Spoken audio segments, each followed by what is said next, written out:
The desert sun hung low over the vast Arizona plains as Elijah Boone, a quiet but kind-hearted rancher known for his honesty and worn boots, guided his strongest mule, Dustfoot, toward the trading post at Red Mesa, unaware his life was about to collide with two desperate souls. Elijah wasn't a man of many words. Years of silence among cattle, wind and prayer, had shaped him into someone who believed a man's character was proved, not by his speech but by his deeds. As he approached the trading post, he noticed two young Apache sisters, Tala and Nara, trembling in the shadows behind an abandoned wagon. Their dresses were dusty, their faces smudged with fear, and their hands shook as they clutched a small water pouch, far too little for surviving. The desert night. The older sister, Tala, stepped forward first, her voice soft yet filled with courage, as she explained.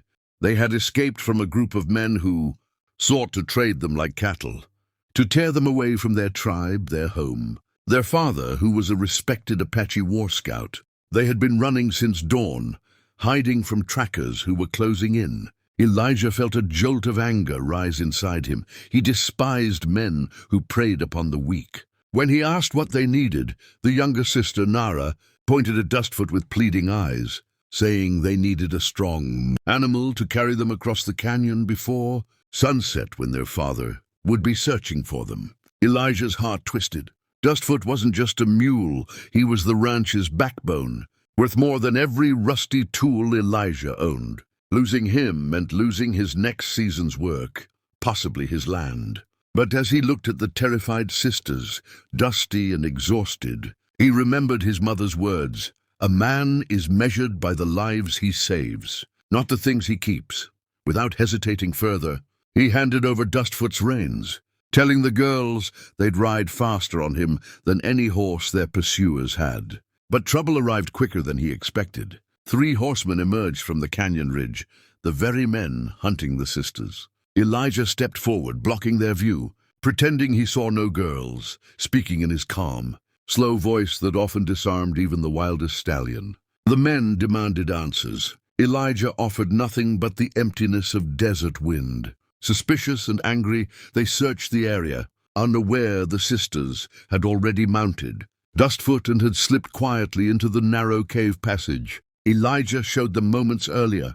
When the men finally galloped away to search elsewhere, Elijah sighed in relief, only for gunshots to ring out in the distance moments later. Fear jolted through him. He sprinted toward the canyon's edge, praying the sisters had made it far enough. And then nothing. Only silence, only wind. But Elijah had faith, and faith was enough to keep him moving. The sun began to dip lower, red as blood. Their father was supposed to arrive before sunset. Elijah waited at the ridge, unsure if the girls survived, or if he had sent them into greater danger. But he knew one thing: he would protect them to his last breath if the hunters returned. He had given up his best mule.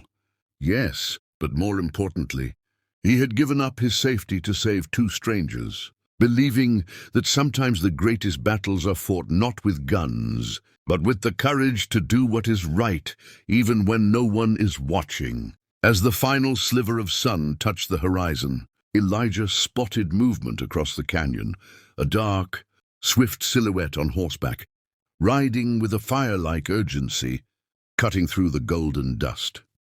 It was not the pursuers, it was someone far more commanding.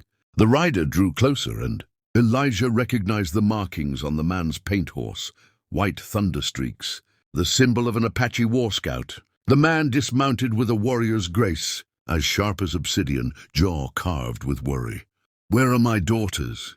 he demanded, his voice steady yet heavy with fear. Elijah, relieved beyond measure, pointed toward the canyon path. "They went that way on my mule. I hope they reached safety."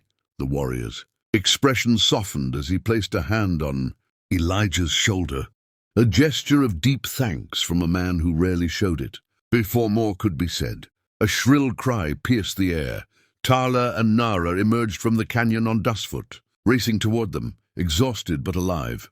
Dustfoot was panting heavily, sweat dripping from his gray coat. But his ears perked up as he recognized Elijah, who ran to meet them. The reunion between the sisters and their father was fierce and emotional. He lifted them into his arms, tears slipping from eyes that had seen too much war to cry easily. He spoke in Apache, thanking the spirits for returning his daughters alive. Then he turned to Elijah, bowed deeply, and said, "A man who saves another, man's blood becomes family." But danger was not finished. The hunters, realizing their quarry fled through the canyon, doubled back, arriving with anger burning in their eyes. They spotted the group and charged forward. Elijah stepped between them and the girls once again without hesitation. But this time he wasn't alone. The Apache father stood beside him, drawing his bow in one smooth, practiced motion. Before the hunters could raise their rifles, the warrior's arrow punctured the silence, landing at their feet with a warning that chilled the air. "Leave," the warrior growled, "or the next one finds your hearts." The men, sensing the fury of a father and the unwavering stance of Elijah, retreated in fear. Dust settled. The world quieted. The danger passed. The Apache warrior, now calmer, told Elijah that Dustfoot had saved his daughters' lives. Climbing slopes even strong horses couldn't tackle. He insisted on repayment, not money, but something far greater. He invited Elijah to the Apache camp as an honored guest, offering him a new horse, stronger and more spirited than any mule. But what touched Elijah most was when the little sister, Nara, hugged him and whispered, "You gave us more than your mule. You gave us hope." Elijah felt something shift inside him. In saving them, he realized he had also saved a part of himself he thought long gone, the part that still believed in goodness, sacrifice, and humanity. That night, as he walked back under a sky full of stars, leading the gifted horse beside him, he understood that true wealth isn't found in land or livestock. It's found in the lives you touch, the hearts you protect, and the courage you show when it matters most. And so the story of the quiet rancher who gave up his best mule spread across mesas and tribes like wildfire, reminding everyone who heard it that even in a harsh world, kindness is a strength more powerful than bullets, and bravery is often found in the simplest acts of compassion.